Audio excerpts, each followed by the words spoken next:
The haunted school. Lila had heard rumors about the old school before she started her senior year. People whispered about strange noises and ghost sightings.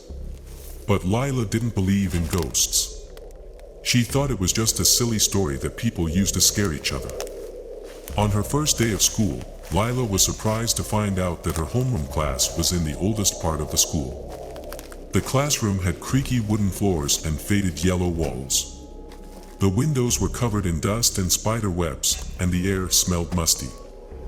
Lila tried to ignore the eerie feeling she had as she took her seat in the front row. But as the day went on, she couldn't shake the feeling that she was being watched. She felt a chill run down her spine as she heard a strange whisper in her ear. "Get out of here." Lila looked around, but there was no one there.